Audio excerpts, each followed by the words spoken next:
身邊好多朋友都係師奶咯。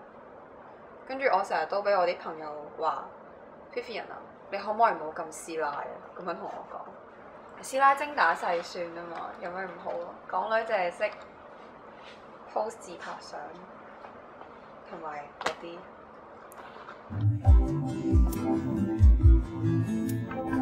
以前我會成日問我媽點解你個銀包咁大個嘅？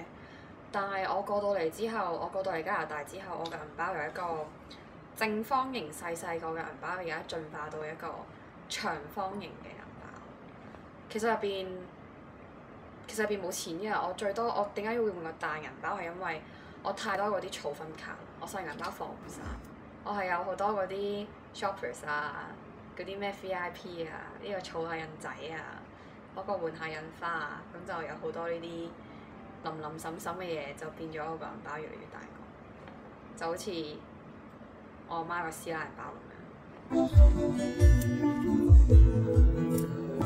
我覺得係可以係一種職業嚟嘅，佢呢種職業係我覺得比出面任何一種職業都難做嘅職業嚟嘅。師奶對於我嚟講，我覺得係一種生活態度，因為師奶係要好識精打細算啊，處事要好圓滑啊。咁其實好多人都可以係一個師奶。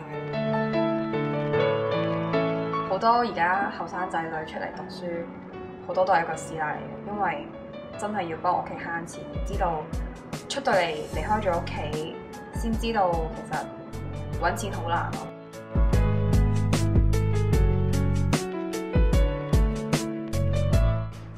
我係蔡盈安，師奶係一種美德嚟嘅。